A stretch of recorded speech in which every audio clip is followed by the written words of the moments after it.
San Francisco Bay to Mare Island Navy Yard come submarines of the 19th Pacific Fleet. For the officers and men, it is hail and farewell, the last salute to their ship's ensign.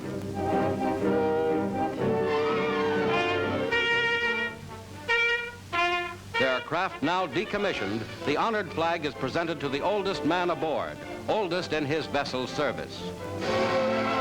The deadly torpedoes of these submarines helped cut Japan's lifeline in the Pacific. They sank nearly 5 million tons of enemy shipping.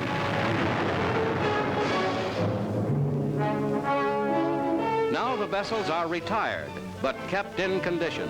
Hulls are sandblasted to receive special paint against corrosion. Below, engines, pumps, air compressors, steering and diving motors are put in perfect working order. Later, the submarine is sealed against air.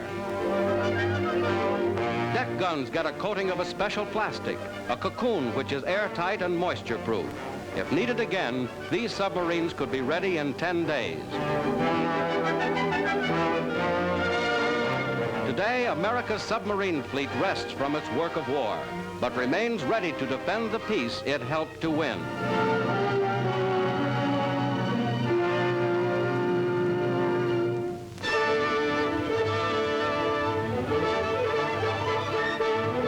The giant war-borne arm of radar reaches forth to touch the moon. Streaking 238,000 miles out into cosmic space, a high-frequency radio beam bounces off the moon and back to Earth. The magic of radar, born in battle up to now, has shown its greatest use in war, a weapon unsurpassed in warning of enemy attack by air and sea. But today's experiment, in an isolated shack atop a hill in eastern United States, may well open vast new fields for peacetime study. It is early morning and the moon is on the rise. Army scientists have aimed the steel antenna and are ready to hurl a powerful radio beam directly toward the moon at the speed of light. 238,000 miles and back. The radar wave begins its journey, reaches the moon and is reflected back to Earth, making the round trip in 2.5 seconds. Soon wave after wave was dispatched. They bounced back. The case was proved. The Earth's atmosphere had been pierced. The specially designed receiver is tuned. This is it, this tiny wriggling thread of light.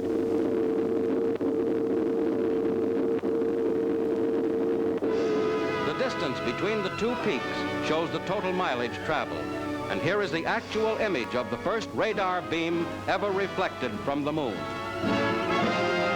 The moon itself, planet of mystery to humans ever since Galileo peered through the first telescope, now touched by an electronic finger, may someday be touched by human exploration.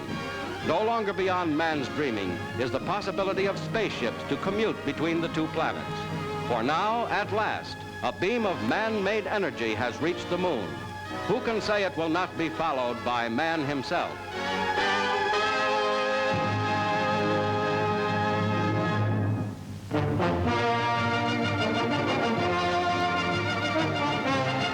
Two American bridges across the Rhine River at Mainz.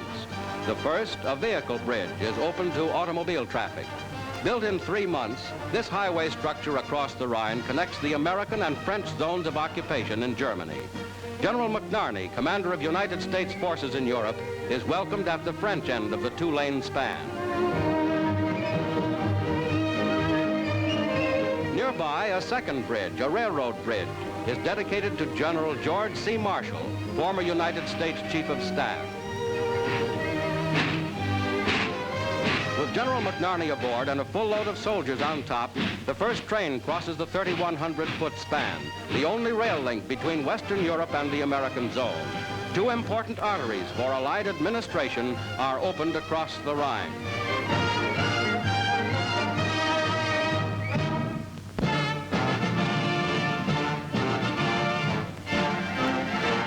At Shanghai, troops of China's new 6th Army get pre-sailing DDT treatment against disease before they leave on American tank landing craft for Manchuria, where they will do occupation duty.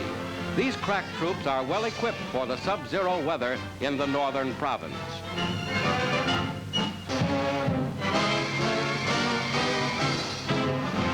26,000 men are being moved, with each vessel carrying 1,000 men with full equipment. It is part of America's wartime pledge to her great Chinese ally, which held off the Japanese invader for 7 terrible years. In Manchuria, these veterans will make peace a reality.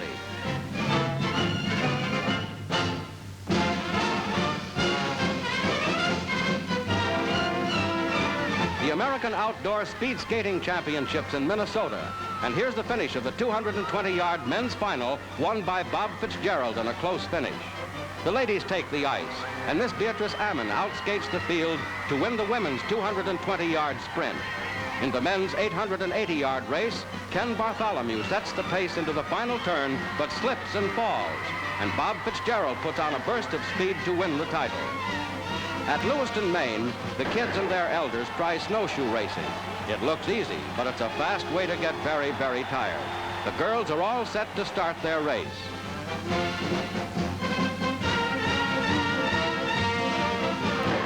There they go, and one little lady is out of it before she starts. Here's the finish, and a warm welcome for the winner. At Madison Square Garden, New York, the 60-yard dash, and Eddie Connell fairly flies to victory in 6 2/10 seconds. In the pole vault, 2 of the entries tie for first. Milton Padway goes over at 13 feet 6 inches. Howard Jensen leaps over the bar at the same height, and it's a dead heat. The start of the celebrated Wanamaker Mile with McMitchell, pre-war champion, and the American debut of the French star Marcel Hansen. The last lap, Tommy Quinn moves up to challenge McMitchell, but America's ace fights him off and wins in 4 minutes 19 seconds.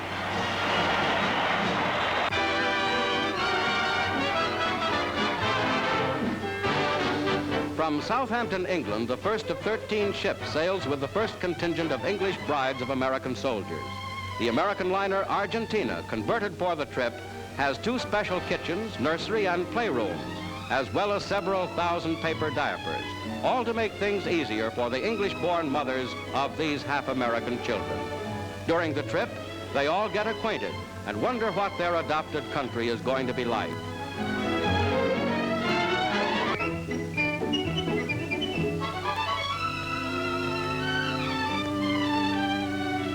Before long, life in America will be commonplace, but a fresh piece of fruit now is a delicate treat.